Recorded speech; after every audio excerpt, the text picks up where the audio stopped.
nay chúng ta sang bài số 16 là các yếu tố ảnh hưởng đến tốc độ phản ứng hóa học. Yếu tố thứ nhất đó là nồng độ.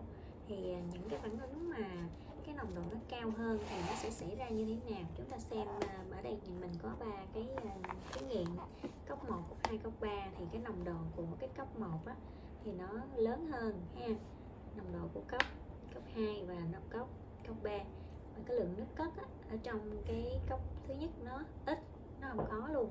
Cốc thứ hai thì nó là 20 và cốc thứ ba là nó là 40. Vậy mình quan sát thấy cái nồng độ của cốc 1 là lớn nhất, đúng không?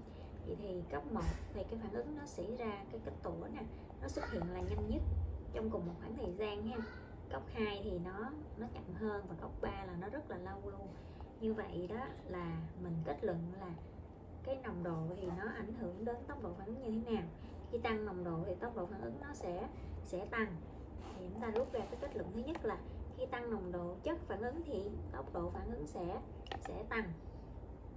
Yếu tố thứ ba là yếu tố áp suất. Thì đối với những phản ứng mà có chất khí như thế này thì chúng ta thấy là yếu tố áp suất nó sẽ ảnh hưởng như thế nào. Thì khi chúng ta nén lại thì áp suất nó sẽ cao hơn, và khi áp suất càng cao thì phản ứng nó sẽ xảy ra càng nhanh. Ví dụ như mình nấu đồ ăn trong cái nồi áp suất gì đó thì đồ ăn nó mau chín mau mềm, đúng không? Rồi chúng ta qua yếu tố số 4 là ảnh hưởng của bề mặt tiếp xúc. Thì đây chúng ta có một cái thí nghiệm như thế này. Chúng ta thực hiện thí nghiệm của đá vôi với lại HCl. Thì khi chúng ta nghiền nhỏ ra thì phản ứng nó sẽ xảy ra nhanh hơn, hiện tượng sủi bọt nó sẽ xảy ra nhanh hơn. Nguyên nhân vì sao thì người ta giải thích là do khi chúng ta nghiền nhỏ thì kích thước hạt nó nhỏ, thì cái diện tích tiếp xúc, cái tổng diện tích tiếp xúc của các chất nó sẽ tăng lên, làm cho cái tốc độ phản ứng nó sẽ tăng theo. Vậy thì khi tăng diện tích bề mặt tiếp xúc các chất phản ứng thì tốc độ phản ứng sẽ tăng. Chúng ta xét tiếp yếu tố số 5 là ảnh hưởng của chất xúc tác.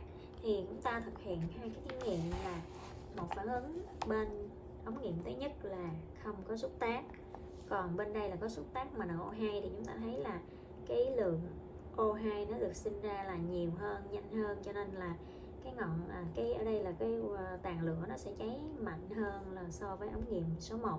Vậy thì tốc độ phản ứng của bên có xúc tác là nó nhanh hơn. Từ đó chúng ta rút ra kết luận là chất xúc tác nó làm tăng cái tốc độ phản ứng hóa học. Nhưng sau khi phản ứng hóa học xảy ra thì nó vẫn bảo toàn về chất và lượng khi kết thúc phản ứng. Rồi tiếp theo chúng ta qua phần số 6 là ý nghĩa thực tiễn của tốc độ phản ứng trong đời sống và sản xuất. Ta quan sát một số cái hình ảnh. Ví dụ như đây là bình chứa khí oxygen trong không khí được đốt cháy các chất trong ứng dụng trong làm đèn xì, hay là thực phẩm mình nấu trong nồi áp suất sẽ nhanh chín hơn. Rồi khi đốt than trong lò thì đậy nắp lò giữ than cháy được lâu hơn. Bảo quản thức ăn trong tủ lạnh để thức ăn lâu bị ôi thiêu. Đó là những cái ứng dụng của cái việc ảnh hưởng các yếu tố đến tốc độ phản ứng trong đời sống và trong sản xuất. Vậy thì chúng ta kết luận lại là chúng ta kiểm soát tốc độ các phản ứng diễn ra trong đời sống sản xuất thì khi mình biết vận dụng các yếu tố ảnh hưởng như là nồng độ, nhiệt độ, áp suất, bề mặt tiếp xúc và chất xúc tác, giúp mang lại giá trị hiệu quả cho cuộc sống của mình. Bài học đến đây là hết. Cô xin chào các em nha.